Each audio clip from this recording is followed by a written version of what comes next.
Նիկոլ Փաշինյանը 22 թվականի հոկտեմբերի 6-ին Պրահայում ճանաչել է Արցախը Ադրբեջանի մաս, դրանով իսկ գործելով պետական դավաճանություն։ Ես կուզենամ ներկայացնել ձեզ այն գործընթացները, որը հանգեցրել էր պետական դավաճանության։ 2022 թվականի ապրիլ ամսին Նիկոլ Փաշինյանը ազգային ժողովում հայտարարեց, որ իրեն հորդորում են միջազգային ուժերը, որ պետք է իջեցնել Արցախի կարգավիճակի հետ կապված նշաձողը,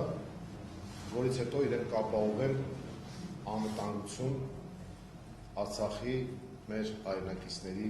մասով։ Դրանից առաջ տխրահարչակ Մակրոնը մի հարցազրույց էր տվել եւ հայտարարել էր, որ ինքը զարմացած է եւ հիացած է Նիկոլ Փաշինյանի խիզախությամբ։ Դրան նախորդել էին ստվերային գործընթացներ, հանդիպումներ։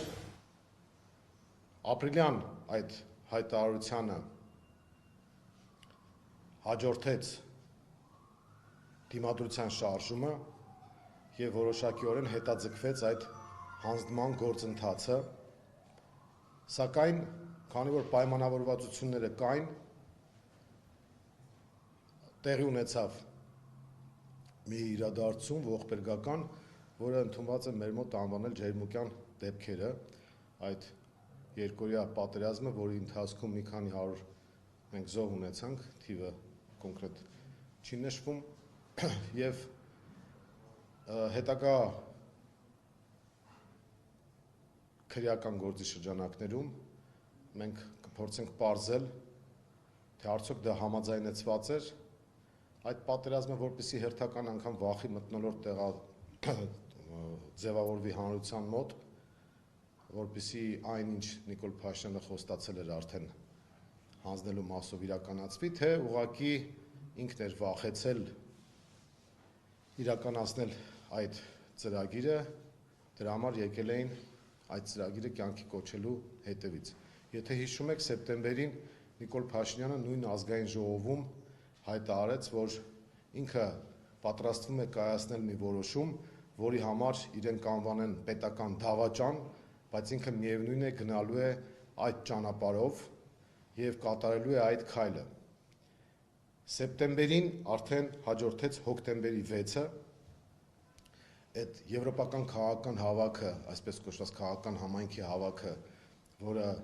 Մակրոնի նախաձեռնությամբ է ստեղծվել որպես կազմակերպություն, կառույց կամ հավաքույթ, որը Երևանում դուք տեսաք, հենց Պրահայում էր տեղի ունեցել եւ այդ եվրոպական այդ երկրների ղեկավարների հավաքի ժամանակ Մակրոնի, Միշելի, Էրդողանի, Ալիևի եւ հեռավար Բայդենի մասնակցությամբ եւ Նիկոլի ձեռքերով տեղի ունեցավ Արցախի հանձնումը Ադրբեջանին։ Արևմուտքը այդ քայլը կատարում էր ոչ թե Հայաստանի դեմ, այլ իրենք աշխարհաքաղաքական խնդիր էին լուծում ընդդեմ Ռուսաստանի, բայց մանրադրամի դերում մենք էինք եւ Նիկոլ Փաշինյանը համաձայնել էր այդ մանրադրամի դերը կատարելուն, դիմացը ակնկալելով, որ իր իշխանությունը կպահպանեն միջազգային այդ ուժերը։ Հետագայում արդեն հոկտեմբերի 6-ից հետո շատ չանցած սկսվեց Արցախի բլոկադան։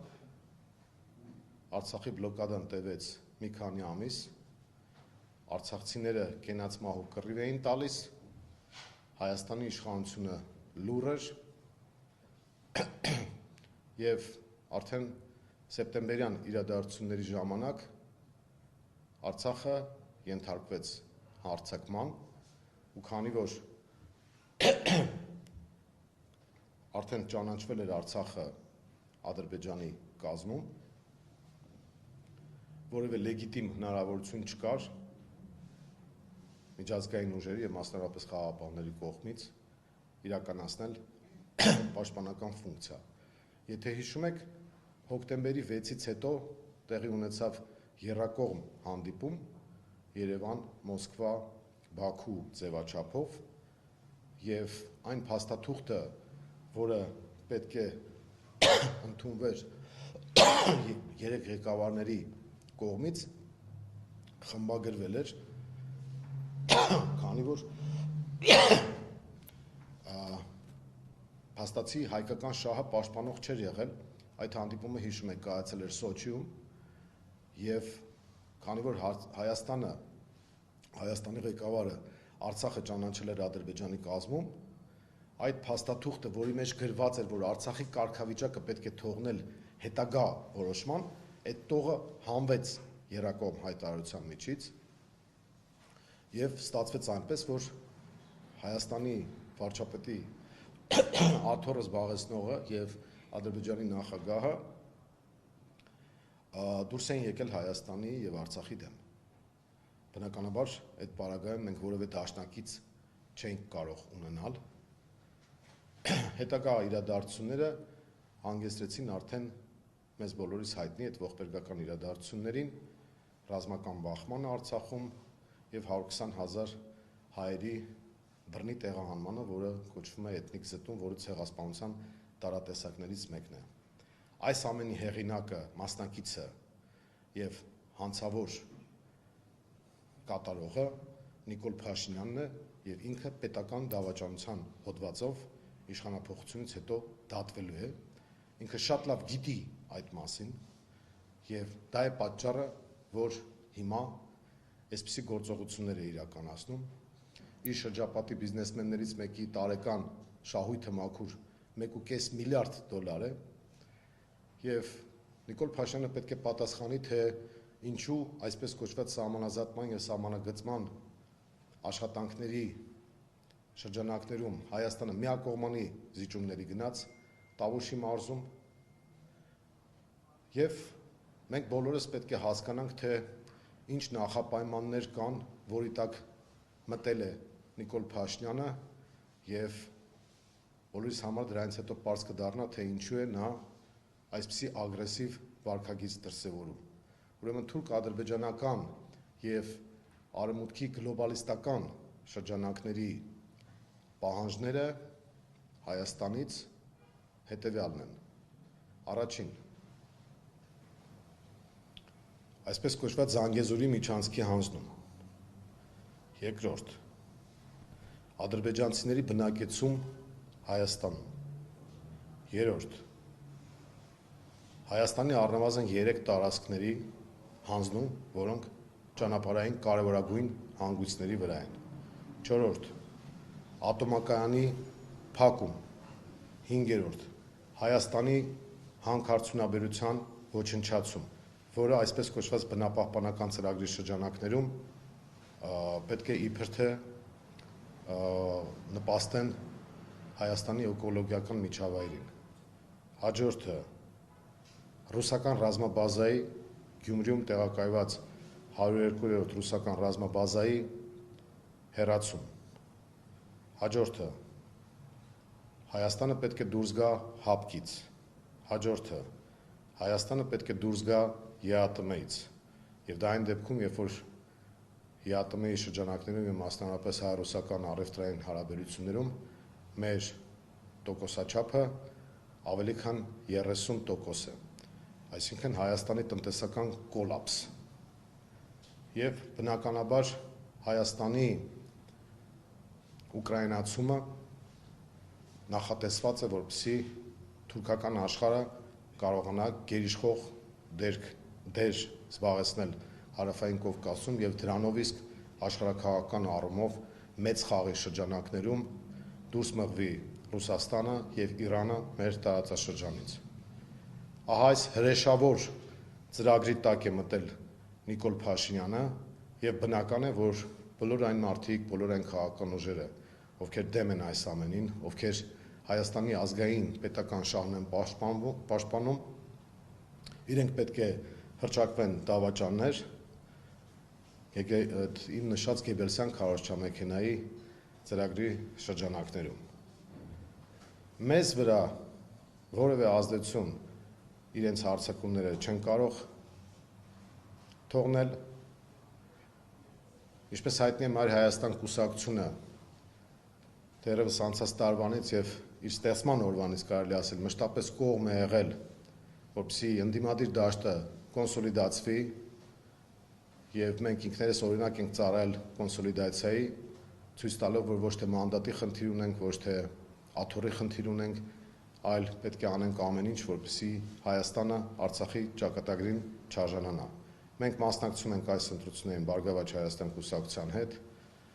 ինչպես գիտեք, Ծառուկյանի դեմ էլ հարձակումներ են գործում եւ նույն Գեբելսյան քարոզչամեքենայով աշխատում են, մյուս քաղաքական ուժերի դեմ են գործում եւ մենք դատապարտում ենք բոլոր այն ապօրինությունները, որոնք իրականացվում են մեկի դեպքում մի հայտարարության համար, մյուսի դեպքում մի հարցազրույցի համար, երրորդի դեպքում մի ելույթի համար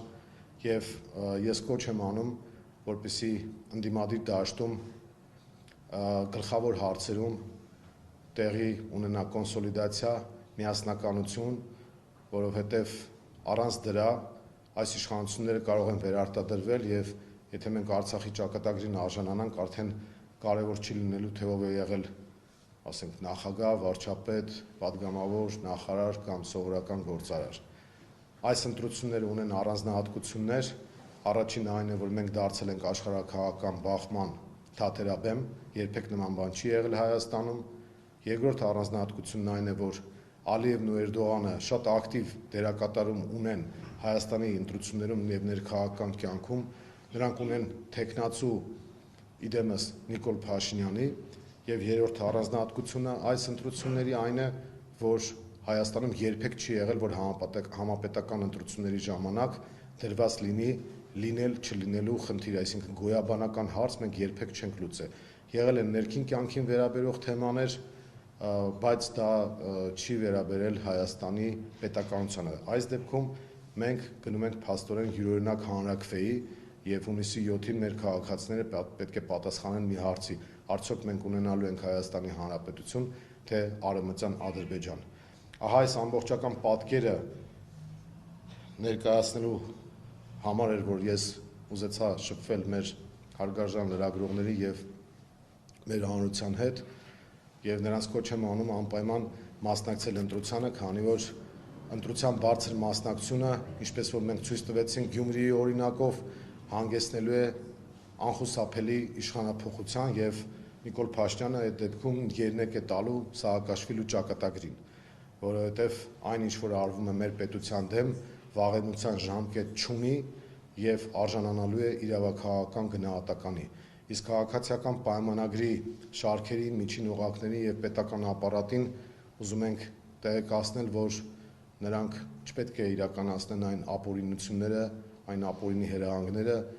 որոնք իջեցվում են վերևից։ Մենք չենք պատրաստվում իշխանափոխությունից հետո վհուկների որս իրականացնել, մենք չենք պատրաստվում